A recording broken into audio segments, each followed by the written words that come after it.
అతనికి అన్నింటినీ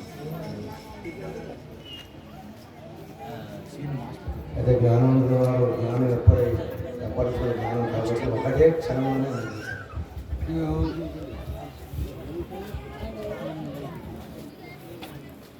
గురుర్బ్రహ్మా గురుర్విష్ణు గురుర్దేవో మహేశ్వర గురు సాక్షాత్ పరబ్రహ్మ తస్మై శ్రీ గురవే నమః.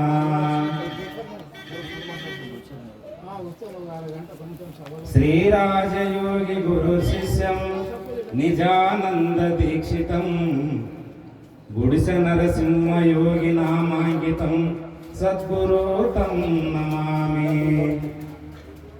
వేదికని అలంకరించినటువంటి మా గురుదేవులు శ్రీ నిజానంద గుడిసె నరసింహ రాజయోగి పాదపద్మంలోకి నా ద్వాదశి నమస్కారములు తెలియజేస్తూ, వేదిక మీద ఉన్న మా మాతృమూర్తి మీనాక్షి మామ పాదపద్మంలోకి నా నమస్కారాలు తెలియజేస్తూ, అదేవిధంగా వేదిక మీద ఉన్న పెద్దలకు కూడా మా యొక్క ద్వాదశి నమస్కారం తెలియజేస్తూ,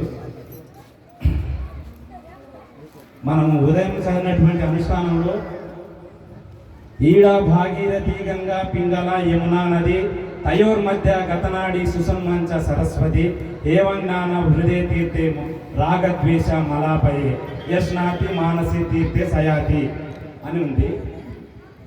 మరి ఈ అచల పరిపూర్ణ ప్రబోధకు వచ్చి ఈ సృష్టిలో అనేక జీవుల కన్నా 84 లక్షల జీవరాశుల కన్నా మానవుడే గొప్పవాడు.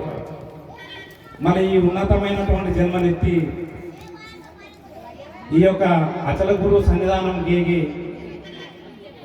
ఈ శ్లోకంలో అర్థమేముందంటే, ఎవరైతే రాగద్వేషములను వదలడో వాడు మలం తిన్నవంతో సమానము.